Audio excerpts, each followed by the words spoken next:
Hey guys, Man in the Mask 1000 here, and in case you're wondering why you're seeing a different name right now, I changed my name to Tempest Mask 1000 for the reason that the original name just didn't kind of fit with the fact that I am known as Tempest Vortex on certain sites. So, wanted to make sure that those who knew me as Tempest Vortex would just recognize me a bit. But I am still going to be doing stuff as Man in the Mask 1000, specifically certain videos that I recorded under that name. But without further ado, I'm going to do the first Mask Flash news report, and this one's kind of a big one. If you're a DBZ fan, you might want to really stay tuned for this. And yes, you too, AF fans.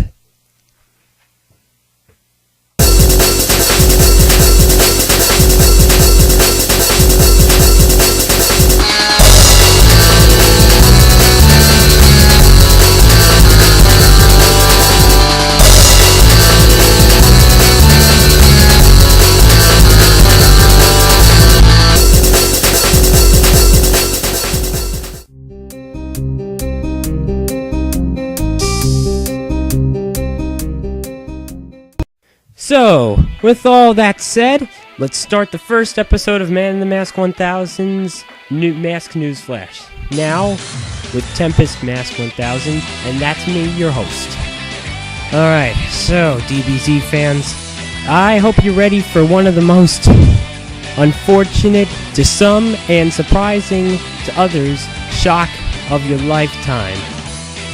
What I'm trying to say is that we just got another update from Akira Toriyama, people. He just revealed some, I don't know if I want to call this interesting information. Some of it's not going to be pleasant to those who have been planning this sort of theory, but whatever.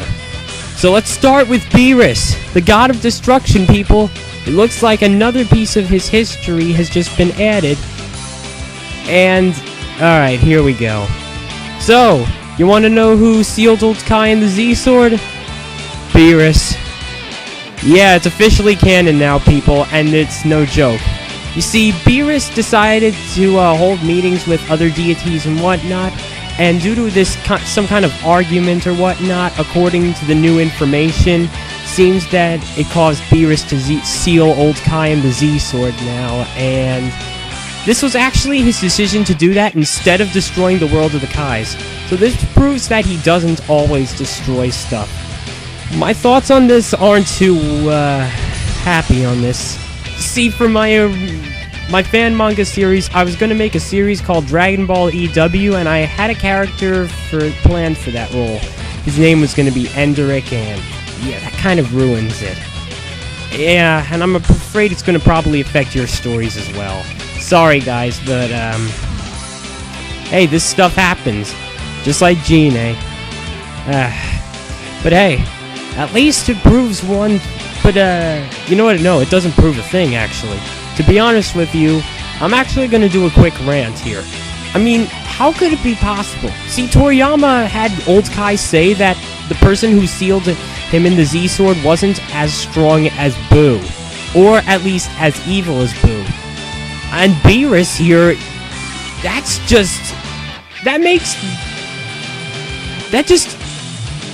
I'm at a loss of words, sorry. It's just, with what has just been revealed, it's kind of, well, now contradicted.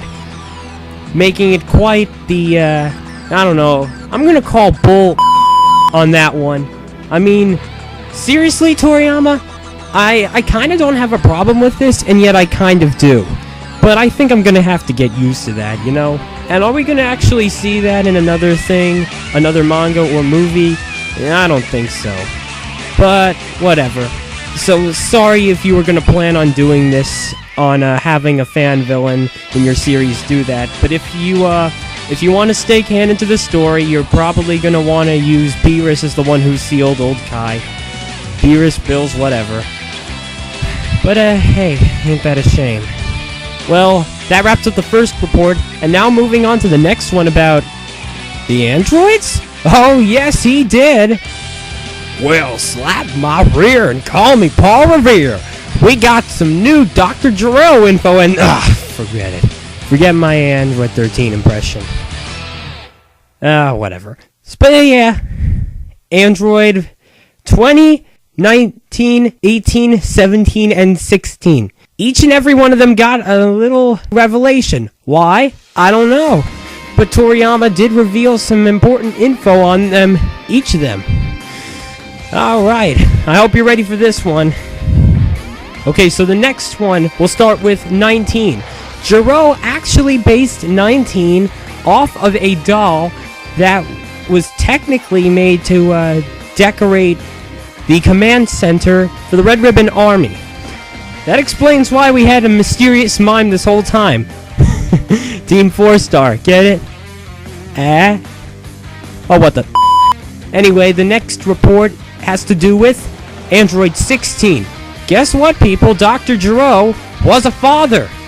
A father to a son who was sadly killed by enemy fire when he was serving the Red Ribbon Army. So when 16 was built, Dr. Jiro would actually base his model off of his deceased son. That's pretty impressive, actually, and groundbreaking too. My gosh. And that's pretty much all I have to say, except the fact that why would Jiro actually put a bomb that would blow up potentially the entire Earth inside an Android model that was made to commemorate his son's appearance or whatnot? That's just what the hell right there. And the last part about the Android information, holy... We just got Android 17 and 18's real names. Ladies and gentlemen, I am not kidding. This is literally groundbreaking news as well. Just like Gine here, we finally got it. This is without a doubt... outstanding.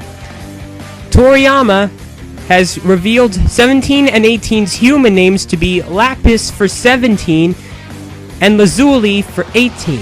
And those are both puns on the ore Lapis, I believe it is. And wow. I'm just like, why did he do that? And my best belief is that I think he's trying to answer unanswered questions that we've been looking for plenty of times, looking for the answer to.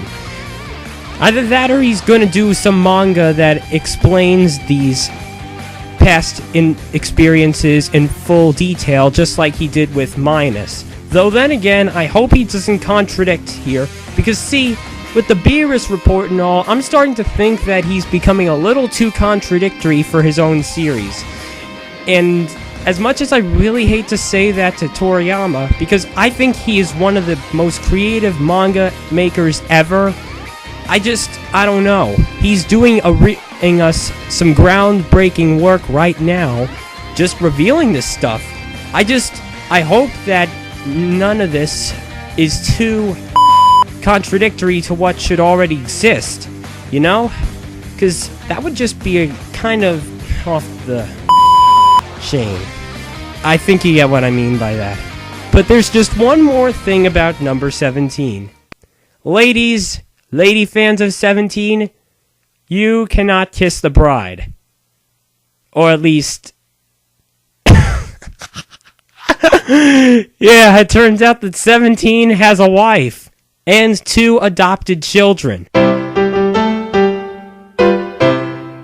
Who are they? We don't have a clue yet, and I don't know if we're going to find out or not.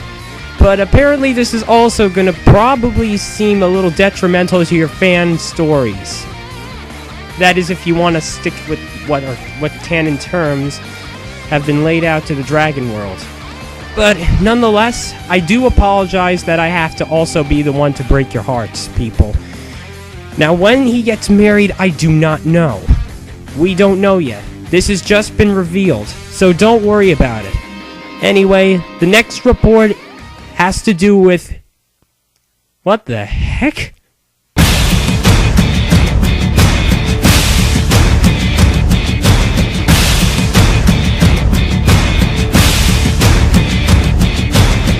And for the final report of today is a very special report featuring Toyble's Dragon Ball AF.